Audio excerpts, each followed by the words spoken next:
Hey guys, welcome back to my channel. I wanted to share something with you guys. A couple weeks ago, we had a curriculum fair that I'm in a Facebook group with some other homeschool moms in the area, and one of the ladies wanted to put on like a curriculum fair where you can go see the curriculum in person. Nothing was for sale. It was just being able to flip through the books, which is huge. If you have been looking at any sort of curriculum lately, it's hard to tell online really what it's going to look like, but actually being able to hold the book in your hand is huge. So this was such a great opportunity for even me, who's been homeschooling for many years. It was still neat to be able to look through other curriculum. Anyway, it was a huge turnout, and there were so many moms that showed up that are considering homeschooling. As you guys know, there's a lot of uncertainty about school districts and how things are going to work this year because of COVID. So there has been a huge influx in homeschooling and people considering homeschooling, which is awesome. But there were a lot of ladies there that had questions like, how do you grade? What does grading look like? And how many of your subjects do you grade? And how do you keep track of that? And how long does each day take? And should you start at this time and when do you end? And which curriculum should I use? I mean, there were so many questions because if you're used to school, you're trying to figure out how do you do that at home. Well, I'm going to answer that question today in what does homeschool really look like? So if you want to see what the answer is, stay tuned. So to answer this question, what should homeschool really look like? The main thing is it's not going to look like school. It's not going to look like the classroom setup that your child went to last year, the year before, whenever your child has been in school. Or if you've never had a child in school, when you were in school. It doesn't need to be a big giant chalkboard up front with a bunch of desks facing forward and you standing up front with a pointer. It doesn't need to look like that. You don't even have to have a table. If you want to homeschool on the living room floor, you can do that. Some kids have a beautiful classroom that has posters and just bright and airy, and they have a table in the middle of the room. That is one way to homeschool. Some people homeschool outside. They might homeschool in their backyard, or they might go to a park or something like that. That's another way to homeschool. Some people just homeschool. They don't have a homeschool room, and they might just homeschool around the kitchen table or the dining room table or wherever. That might be another way to do it. Some people road school. If you haven't heard of road schooling, that's something that some people have a camper and they travel the US, whether it's for the entire year, maybe they live in their camper. Some people just go for a couple months at a time and they do their schooling while they're on the road. There are so many different ways that you can homeschool. Every homeschool is going to look different. Your school, when does it have to start? Do you have to start at 8 o'clock and finish at 2:30? No, you don't. It's not like regular public school, private school. It's not like that. You can start at 8 o'clock. You can start at 11 o'clock. You can start at 2 o'clock. You can start at 6 o'clock. You can do school whenever you want to do school.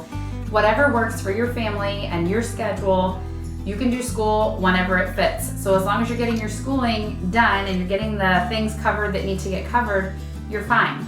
So last year, my husband was on second shift, so we would have our family time in the morning and we'd have our big meal at lunch, and then he would go to work, and then I would put my son down for nap, and then me and my girls would do our school from usually about 2 p.m. until anywhere from 6 to 8 p.m. depending on what kind of interruptions we had. Sometimes we'd have to go somewhere to do something, or we'd have an appointment or whatever it was. Sometimes it would get cut in the middle and we'd end up not finishing until 8 p.m. Your schooling can be whatever time you need it to be. And that is so awesome to be able to be flexible and do it what fits your family and what works for you. So your school might look like a pile of books and lots of discussion and cuddling on the couch, and that might be your homeschool. Your homeschool might be done all online or with DVDs, and not a lot of read alouds and things like that. Your homeschool might be some books but mostly workbooks. All of these different styles of learning are right and are good, and whichever one works for your family, that's what you do. My homeschool does not look the same as my friend's homeschool. There's no cookie cutter same homeschool, every family is going to be different. So it might involve every single lesson being taught by mom or dad, and then the child goes off and finishes their seat work by themselves. Or mom might sit there next to the child and help them do all their work. You may only have one child, and then you can sit there and work one-on-one with that child and give them your undivided attention. Or you might have kids that are more independent or completely independent, doing their work on their own. There's some curriculum that are set up like that where the lesson is in the book and it's directly written to the child and they're able to do it on their own. And maybe mom is just there to help as they have questions and as the need arises. Your school might look like a bunch of teenagers that are off in their room doing their schoolwork all on their own.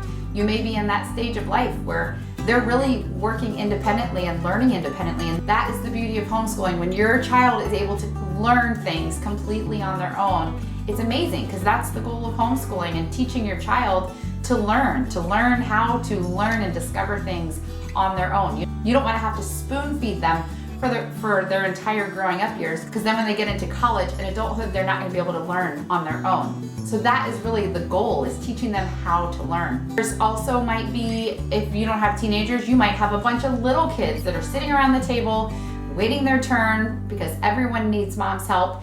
And mom is teaching this child their vowels while she's nursing the baby and everyone's waiting their turn. That might be a picture of your homeschool. And every family scenario is different.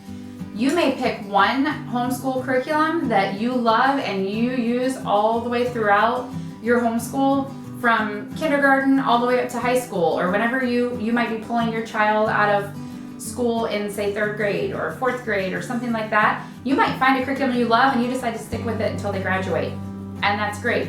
You might also be someone that tries a curriculum this year, and even if they love it, they might try another one next year. I'm one of those moms. I typically use a curriculum, even if I love it, it seems like I've used it the most is 2 years in a row.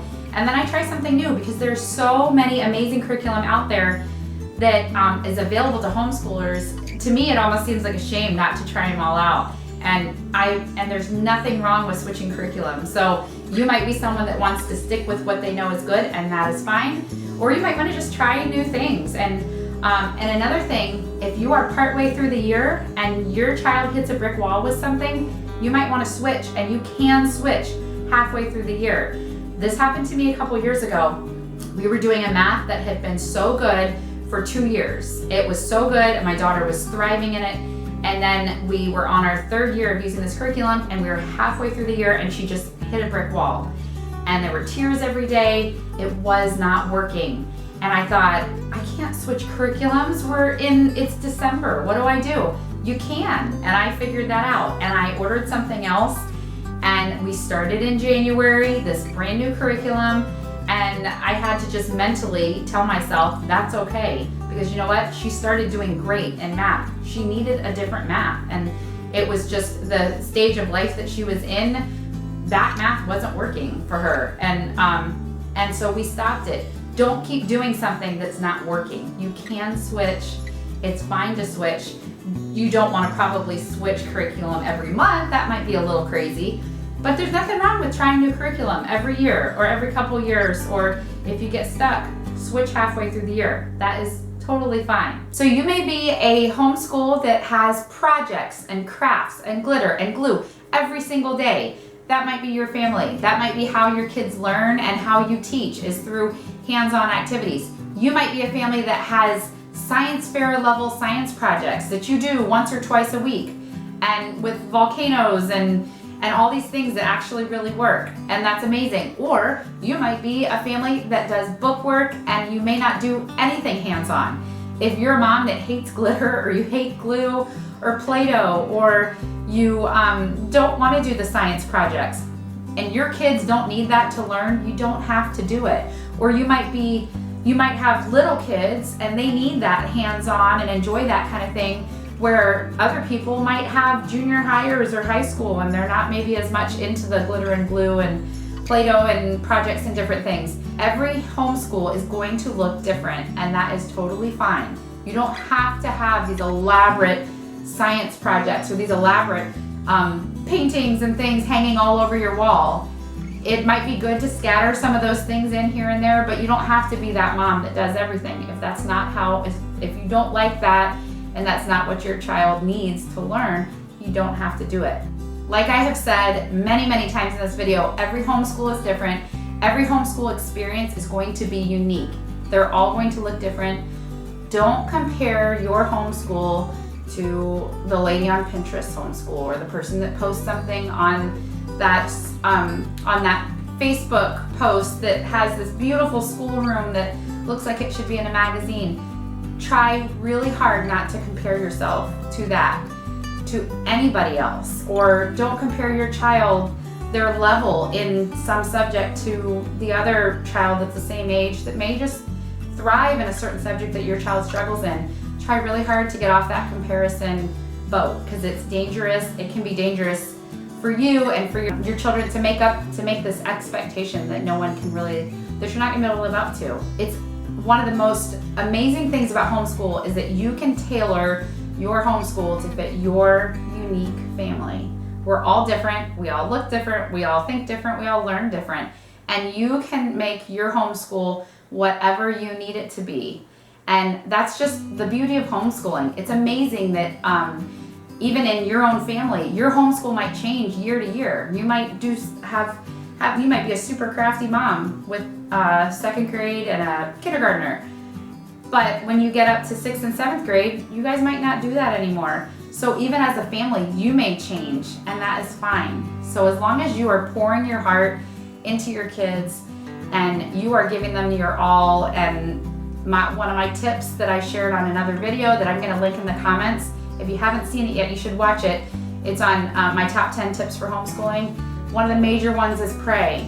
I know not everybody on here might have the same religious background as me, but one of the things that I think is the most important thing is to just pray, to get yourself through that day and to get yourself through the month and the year and everything. You need God's help. You can't do this on your own. So if you pray and you're putting your heart into it, you're gonna succeed, and your family is going to have this relationship, this bond that you really can't have if you're not spending all this time with your kids. Is it always glamorous and fun and exciting and cuddly? No, of course not. There's always gonna be tears, or there's gonna be frustration, and you're gonna feel like you wanna pull your hair out, but do what's best for your family. Take a break. That's one of the other super amazing things about homeschooling. You do not have to school Monday through Friday. Check my other video because I do talk about that in there. You don't have to school Monday through Friday, a certain time to a certain end time from September through June. It doesn't have to be like that. If you hit a brick wall and everybody's frustrated and it's just not working and you're not getting stuff done, stop what you're doing and go get ice cream, or go do something, or go to the park. You can do that. Homeschooling is one of the most flexible and amazing things for your family. So I hope this video has been helpful for you, and I hope it's a blessing to you. My heart is to help. I love homeschool, and I love to help other moms that are embarking on this big journey that could just be amazing. So if this video was helpful for you, make sure you give me a thumbs up. So if you want to be notified every time one of my videos comes out, make sure you subscribe and hit the notifications button, and you'll be notified every time one of my videos comes out, because I make a new one every single week. So thank you for watching, and I'll see you next time.